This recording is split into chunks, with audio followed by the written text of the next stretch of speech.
Good morning, sir. Very good morning, children. You all are ready? Yes, sir.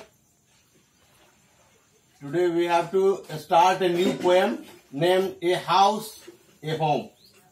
But before starting this, I would ask you counted general questions.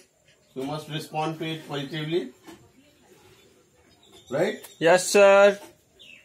You all are ready, na? Yes, sir.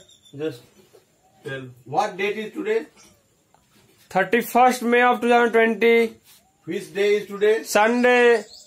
Which subject we have to study today? English. For which class you all belong? 6th. Which book is there?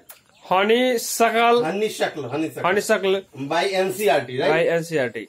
And what is the page number of this poem? 15. 15. And through which source we will impart this poem? YouTube. Right, very good.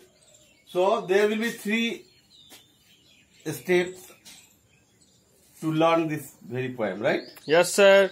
In first step we will learn how to read it, and in second step we will learn its Hindi meaning and correct pronunciation, and in third step we will learn belonging question answer, right? So let us start. Name of poem is A House, a Home. In first stanza, the poet has described about the characteristics of a house, right? What is a house? Just you repeat after me. What is a house? What is a house? It is brick and stone. It is brick and stone. And wood that is hard. And wood that is hard. Some window glass. Some window glass. And perhaps a yard. And perhaps a yard.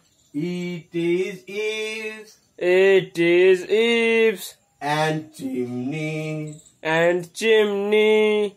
And tile floors. And tile floors. And a stucco. And a stucco. And roof and lots of doors. And roof and lots of doors. Next. In next stanza, the poet has described about the characteristics of a home. What is a home? What is a home? It is loving and family. It is loving and family. And doing for others. And doing for others. It has brothers. It has brothers. And sisters. And sisters. And fathers. And fathers. And mothers. And mothers. It has unselfish. It has unselfish. Acts and kindly sharing. And it acts and kindly sharing. It has unselfish act. It has unselfish acts. And kindly sharing. And kindly sharing. And showing your loved ones. And showing your loved ones. You are always caring. You are always caring. Okay, very good. Now we learned how to read each line of this very poem, and in second phase we will come to know about its Hindi meaning also. In poem we will conclude through a stanza. What is a house? It is brick and stone and wood that is hard. Through this very line, the poet gives a message that in the house in which you are living is basically made up of brick and stone and wood, that is means a stronger wood, here the poet has used the word wood that is hard means a stronger wood. जिस घर में हम रहते हैं उसके material approach को देखते हुए, मटेरियल दृष्टिकोण को अपनाते हुए लेखक कवि कहते हैं कि घर प्रायः ईंटों का बना होता है, पत्थरों का बना होता है, मजबूत लकड़ियों का बना होता है. Some windows glass and perhaps a yard, उसमें कुछ खिड़कियां होती हैं और शायद उनमें आंगन भी होती हैं. यहाँ पे उन्होंने परहैप्स शब्द का यूज किया है. इससे वो ये दर्शाना चाहते हैं कि आपकी जो जन्मस्थली है, आपकी जो जन्मस्थली वाली घर है, उसके तुलना में ये जो हाउस है इसमें आंगन छोटा होता है, कंजस्ट स्पेस कम होता है, इसलिए उन्होंने परहैप्स ए यार्ड शब्द यूज किया है. Next, it is eaves and chimneys and tile floors and stucco and roof and lots of doors. इससे ये दर्शाना चाहते हैं कि अभी जो हम आधुनिक युग में जी रहे हैं उसमें जो हमारे किचन्स होते हैं उसमें बहुत आकर्षक छज्जियां बनाई जाती हैं किचन की, उसमें चिमनीज लगाई जाते हैं ताकि जो हमारे जो ये किचन है उसका वेंटिलेशन अच्छे तरीके से हो सके. जहाँ पे हम गैस चूल्हा रखते हैं वहां पे एक चिमनी का निर्माण करते हैं जिससे धुआं उसका बाहर जाए, गैस बाहर जाए. और ईव्स का अर्थ है कि इस तरह का उसका किचन का हम छत ढालते हैं जो समय के अनुसार हम उसको मोल्ड कर सके और उसमें आवश्यक परिवर्तन ला सकें ताकि वो आकर्षक बना रहे, आरामदायक बना रहे.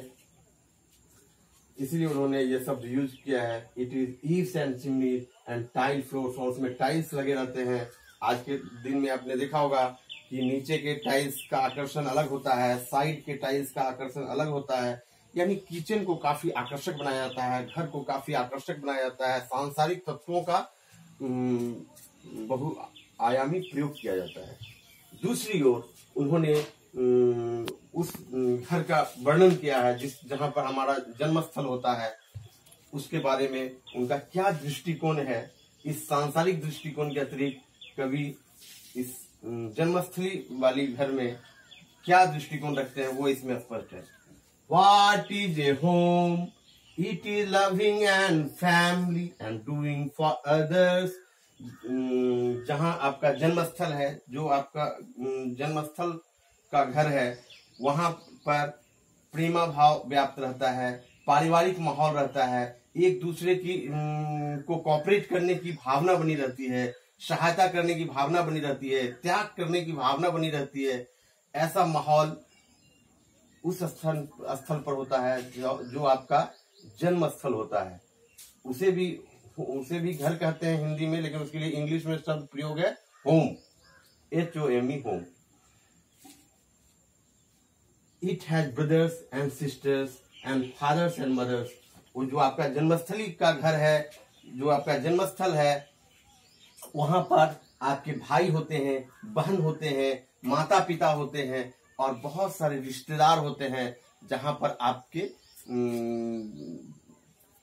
आपकी रखरखाव अच्छी होती है, वो आपकी केयरिंग अच्छी तरीके से करते हैं, आपकी निगरानी अच्छी तरीके से करते हैं, आपकी देखभाल अच्छी तरीके से करते हैं.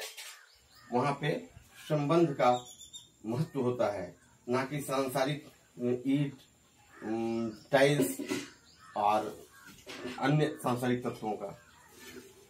नेक्स्ट लाइन है, it has unselfish act and kindly sharing and showing your loved ones, you are always caring.